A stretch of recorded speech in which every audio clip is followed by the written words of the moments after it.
Œuvre de Maria Valtorta, tome 7, chapitre 465, intitulé À Bethsaïde pour confier une tâche secrète à Porphyrée, puis départ hâtif pour Capharnaüm, le 1er août 1946.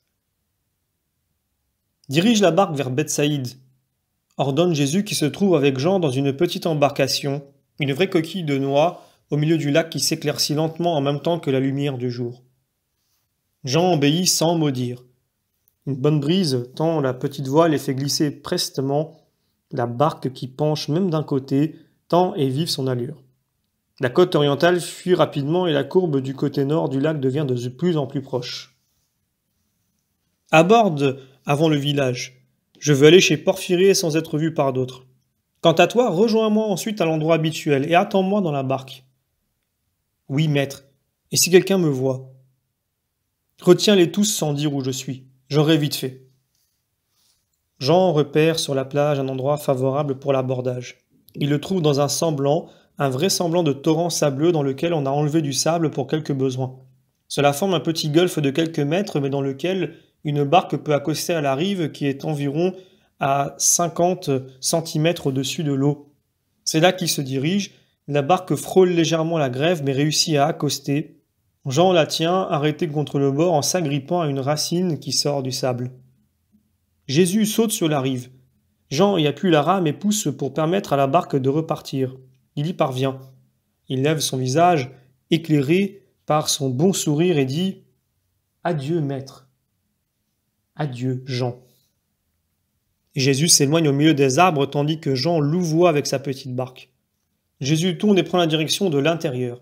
Il traverse rapidement les jardins à l'arrière de Bethsaïde pour éviter d'entrer dans le village à l'heure où il va s'animer. Il arrive, sans rencontrer personne, à la maison de Pierre et frappe à la porte de la cuisine. Après quelques secondes, Porphyrée, hésitante, passe la tête au-dessus du muret du toit. Elle le voit et pousse un « oh » de stupeur. Elle rassemble de la main sa splendide chevelure. C'est sa seule beauté, toute défaite sur ses épaules, et se hâte de descendre par le petit escalier, pieds nus dans sa toilette rapide du matin. « Seigneur, toi, tu es seul ?» Oui, Porphyrée. « Où est Marziam ?» Il dort encore. Il était un peu triste, abattu.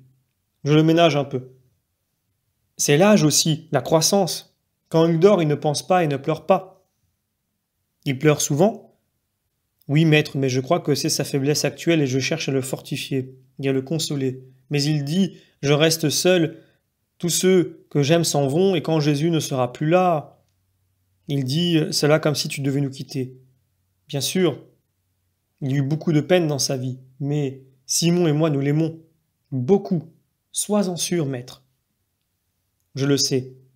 Mais mon âme, son âme devine, Porphyrée.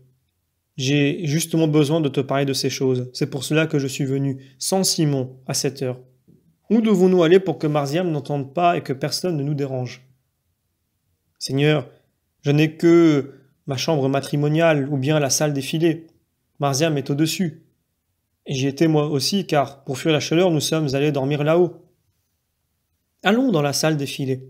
Elle est plus loin et Marziam n'entendra pas, même s'il se réveille. Viens, Seigneur. Porphyrée le conduit dans la pièce, encombrée d'un véritable fourbi. Filets, rames, provisions, du foin pour les brebis, un métier à tisser. Elle se hâte de débarrasser une sorte de coffre appuyé contre le mur et de l'essuyer avec un paquet d'étoupes pour que le maître s'y asseye. Peu importe, femme, je ne suis pas fatigué. Porphyrée lève ses yeux pleins de douceur sur le visage défait, tiré de Jésus, et elle semble vouloir dire « Si, tu l'es ». Mais habituée à se taire, elle garde le silence. « Écoute, Porphyrée, tu es une brave femme et un bon disciple. Je t'ai beaucoup aimé depuis que je te connais, et c'est avec une grande joie que je t'ai accueilli comme disciple que je t'ai confié l'enfant. Je te sais prudente et vertueuse comme il y en a peu. Tu sais te taire, vertu très rare chez les femmes. Pour toutes ces raisons, je suis venu te parler en secret et te donner une consigne que personne ne connaît, pas même les apôtres, pas même Simon. Je te la confie pour te dire comment tu dois te comporter à l'avenir avec Marziam et avec tout le monde. Je suis sûr que tu satisferas ton maître en ce que je te demande et que tu seras prudente, comme toujours. » Porphyrée, qui est devenu toute rouge en entendant l'éloge de son seigneur, n'acquiesce que de la tête. Elle qui est si timide et si habituée à être dominée par des volontés autoritaires qui s'imposent à elle sans savoir si elle est disposée à consentir, elle est trop émue pour dire par des mots qu'elle acquiesce. Porphyrée, je ne reviendrai plus jamais ici, plus jamais, jusqu'à ce que tout soit accompli. Tu sais, n'est-ce pas, ce que je dois accomplir. Porphyrée, à ces mots, a laissé retomber ses cheveux qu'elle retenait encore sur la nuque de la main gauche et elle a, plus qu'un cri, un sanglot qu'elle étouffe en portant ses deux mains à son visage, tandis qu'elle glisse à genoux en gémissant. Je le sais, Seigneur, mon Dieu. Elle pleure en silence. On ne s'en aperçoit que par les larmes qui gouttent par terre de ses doigts appuyés sur son visage. Ne pleure pas, Porphyrée, c'est pour cela que je suis venu. Je suis prêt. De même que les hommes qui, en servant le mal, feront en réalité le bien, parce qu'ils provoqueront la venue de l'heure de la rédemption.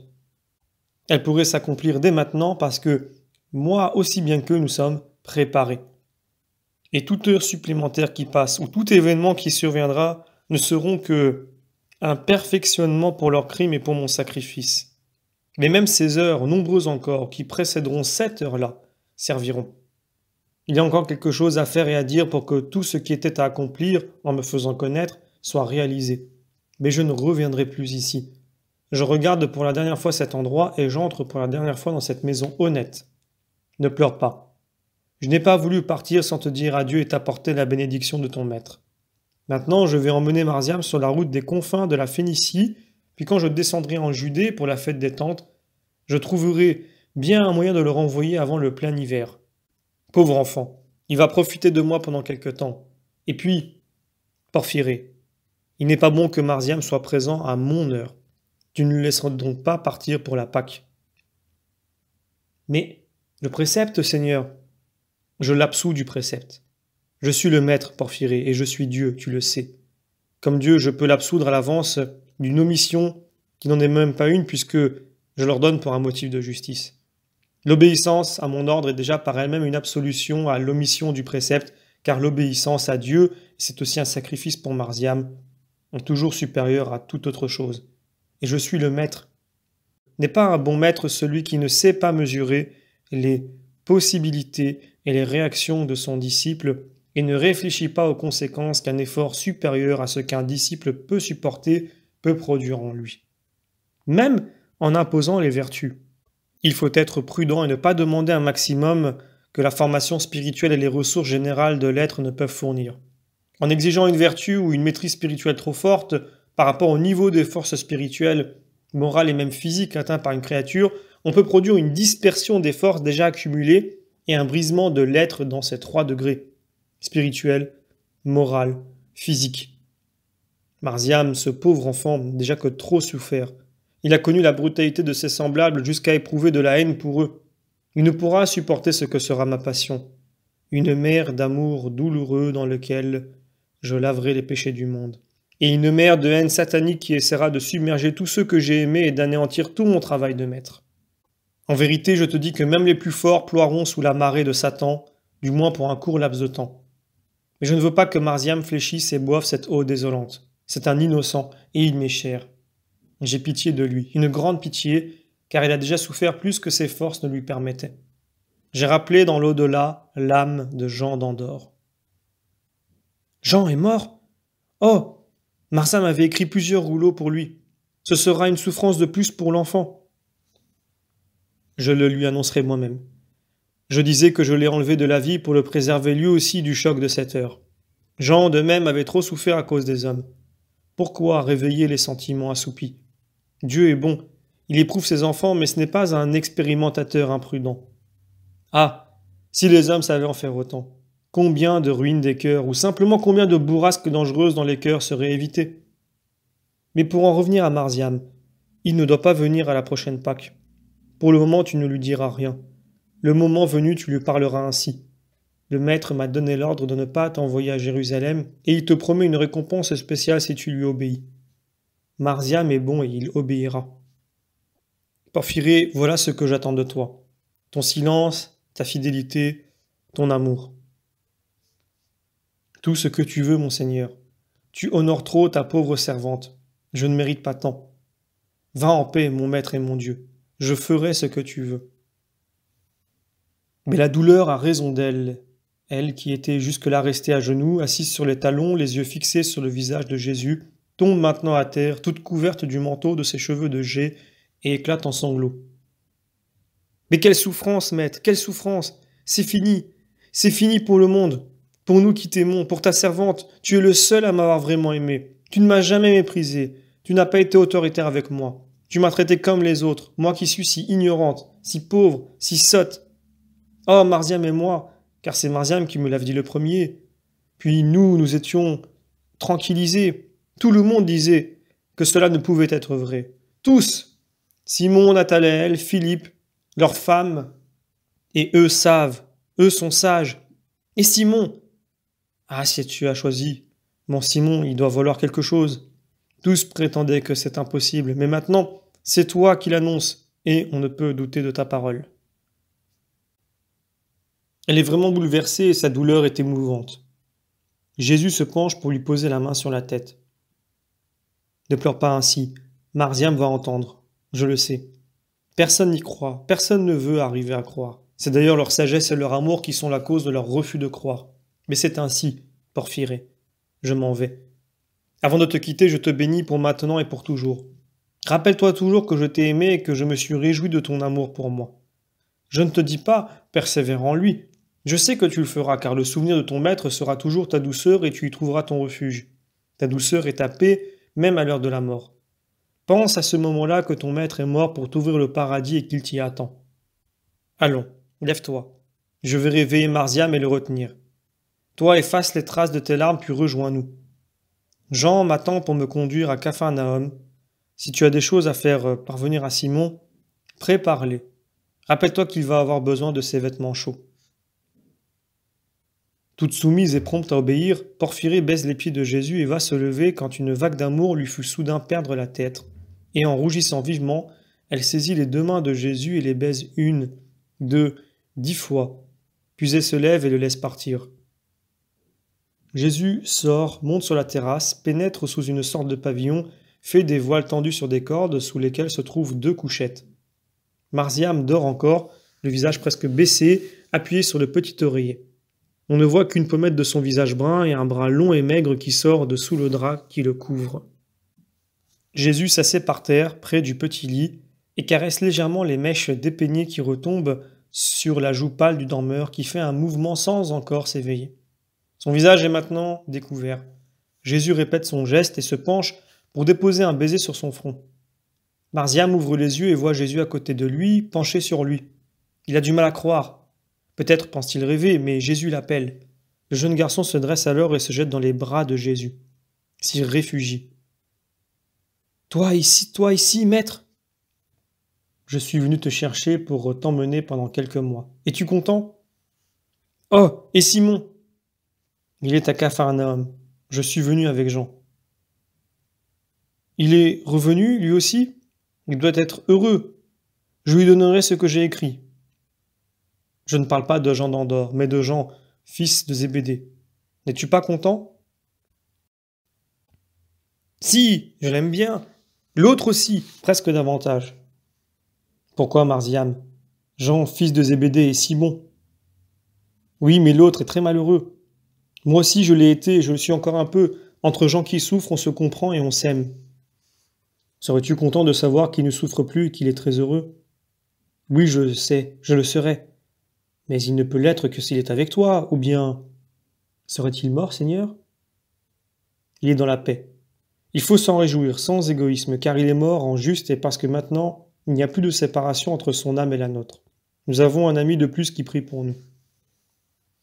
Marziam a 2 grosses larmes qui coulent sur son visage, vraiment très amaigri et pâle, mais il murmure. C'est vrai. Jésus ne dit rien de plus à ce sujet, et il ne fait aucune observation sur l'état physique et moral de Marziam qui est visiblement affaibli. Au contraire, il dit « Allons, partons. J'ai déjà parlé à Porphyrée qui a certainement préparé tes vêtements. Prépare-toi, toi aussi, car Jean nous attend. Nous allons faire une surprise à Simon. N'est-ce pas sa barque qui revient à Capharnaüm ? Il a peut-être péché au retour. Oui, c'est bien elle. Où allons-nous, Seigneur ? Au nord, puis en Judée. Pour longtemps ? Pour longtemps. Marziam, tout heureux à la pensée de rester avec Jésus, se lève promptement et court se laver au lac. Il revient avec les cheveux encore humides en criant « J'ai vu Jean, il m'a fait un signe pour me saluer. Il est à l'embouchure, au milieu des roseaux. Allons-y. » Ils descendent, Porphyrée est en train de fermer 2 sacs et elle explique « J'ai pensé envoyer plus tard les gros vêtements chauds par mon frère pour la fête des tentes à Gethsémani. Vous marcherez plus à l'aise aussi bien, toi que ton père. » Et tout en finissant de lier les courroies, elle montre ce qu'elle a mis dans les sacs, du lait, du pain, des fruits. Nous allons tout prendre et nous mangerons sur l'eau. Je veux partir avant qu'il n'y ait trop de monde sur la rive. Adieu, Porphyrée. Que Dieu te bénisse toujours et que la paix des justes soit toujours en toi. Viens, Marziam.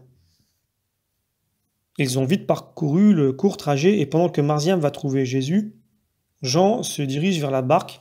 Il est aussitôt rejoint par les 2 jeunes hommes qui courent à travers les roseaux.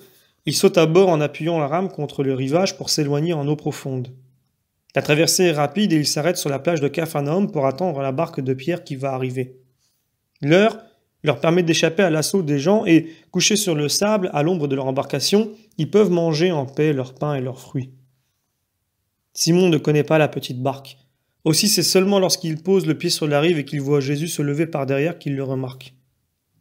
« Maître, toi aussi tu es là, Marziam. Mais depuis quand ?»« Depuis tout à l'heure. Je suis passé par Bethsaïde. Dépêche-toi, il nous faut partir tout de suite. » Pierre le regarde sans mot dire. Lui et ses compagnons déchargent la barque du poisson qu'il a pris, des sacs de vêtements, y compris celui de Jean qui peut enfin s'habiller. Et Simon demande quelque chose à son compagnon qui lui fait un signe, comme pour lui dire « Attends ». Ils arrivent à la maison et entrent. Les apôtres qui étaient restés accourent. « Faites vite, nous partons sur le champ. Prenez tout, car nous ne reviendrons pas ici, » ordonne Jésus. Les apôtres se regardent et c'est toute une mimique de signes entre les 2 groupes, mais ils obéissent. Je crois même qu'ils le font avec empressement pour pouvoir parler entre eux dans les autres pièces. Jésus reste dans la cuisine avec Marziam et prend congé des maîtres de maison. Il ne dit à personne qu'il ne reviendra pas plus à eux qu'aux habitants de Capharnaüm qui le voient et lui disent bonjour. Il se contente de les saluer comme il le fait à chaque départ. Il s'arrête seulement chez Jaïr, mais le chef de la synagogue n'est pas rentré. Il rencontre près de la fontaine la vieille femme qui habite à côté de la maison du petit Alphée et lui dit « Une veuve va bientôt venir ici. Elle te cherchera, elle va s'établir ici. Sois une amie pour elle et aimez beaucoup l'enfant et ses frères. Faites-le saintement en mon nom. » Il reprend sa marche en disant « J'aurais voulu saluer tous les enfants. » « Tu peux le faire, maître. Pourquoi ne t'es-tu pas reposé? Tu es bien lasse, ton visage est pâle et ton œil fatigué. Cela va te faire mal. Il fait encore chaud et tu n'as certainement pas dormi, ni à Tibériade, ni là-bas chez Cousa. »« Je ne peux pas, Simon. Je dois aller en plusieurs endroits et le temps presse. » Ils sont arrivés au rivage. Jésus appelle les acolytes de Pierre et les salue en leur donnant l'ordre de reconduire la petite barque dans le village qui précède Hippos et de la rendre à Saül, fils de Zacharie. Prenant la route ombragée qui côtoie le fleuve, il la suit jusqu'à une bifurcation dans laquelle il s'engage. « Où allons-nous, Seigneur ?» demande Simon qui, jusqu'alors, conversait à voix basse avec ses compagnons. « Chez Jude et Anne, puis à Corazéine. Je veux saluer mes bons amis. » Autre coup d'œil des apôtres entre eux et autre murmure à voix basse. Enfin, Jacques, fils d'Alphée, s'avance et rejoint Jésus qui marche en tête avec Marziam. « Mon frère, tu dis que tu veux saluer tes amis. Cela signifie que nous ne reviendrons plus ici? Nous aimerions le savoir. »« Vous y reviendrez certainement, mais dans plusieurs mois. »« Et toi ?» Jésus fait un geste évasif. Marziam se retire discrètement et se joint aux autres, c'est-à-dire à tous, sauf à Jacques, fils d'Alphée, qui est avec Jésus, et à Judas, qui marche seul, à l'arrière, l'air plutôt sombre et ennuyé. « Frère, que t'est-il arrivé ?» dit Jacques en mettant une main sur l'épaule de Jésus.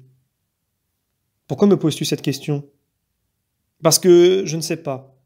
Nous nous le demandons tous. Tu nous sembles différent. Tu es venu seul avec Jean. Simon a dit que tu as été à l'hôte de Cousa. Tu ne prends pas de repos. Tu ne salues que peu de gens. On dirait que tu ne veux plus revenir ici. Et ton visage? Nous ne méritons plus de savoir, pas même moi. Tu m'aimais. Tu m'as dit des choses que je suis seul à connaître. Je t'aime encore, mais je n'ai rien à dire. J'ai perdu un jour de plus que prévu. Je le rattrape. Était-il nécessaire d'aller au nord? Oui, mon frère. Ah alors, tu as souffert, je le sens. Jésus enlace son cousin en lui passant un bras derrière les épaules. Jean d'Andorre est mort, tu le sais? Simon me l'a dit pendant que je préparais les vêtements. Et puis, je me suis séparé de ma mère. Et puis, Jacques, plus petit que Jésus, le regarde par en dessous, insistant, inquisiteur.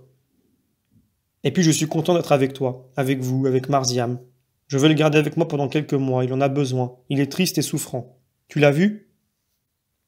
Oui, mais il ne s'agit pas de cela. Tu ne veux pas me le confier? Peu importe. Je t'aime bien, même si tu me traites pas en ami. Jacques, tu es pour moi plus qu'un ami, mais mon cœur a besoin de repos. Et donc de ne pas parler de ce qui te fait souffrir? J'ai compris. C'est Judas qui t'afflige? Qui? Ton frère? Non, l'autre. Pourquoi cette question? Je ne sais pas. Pendant que tu étais absent, un homme envoyé par nous ne savons qui a cherché Judas plusieurs fois. Lui l'a toujours repoussé, mais... Pour vous, tout acte de Judas est toujours un crime. Pourquoi manquer à la charité? C'est qu'il est tellement renfrogné, troublé. Il fuit ses compagnons, il est nonchalant. Laisse-le faire. Depuis plus de 2 années qu'il est avec nous, il a toujours été ainsi. Pense aux 2 petits vieux, comme ils vont être heureux. Et sais-tu pourquoi je vais là? Je vais leur recommander le petit menuisier de Chorazin. Ils s'éloignent en parlant. Derrière eux, en groupe, suivent les apôtres qui ont attendu Judas pour ne pas le laisser seul en arrière, bien qu'il ait un air si visiblement bougon que cela n'incite vraiment pas à désirer sa compagnie. Fin du chapitre.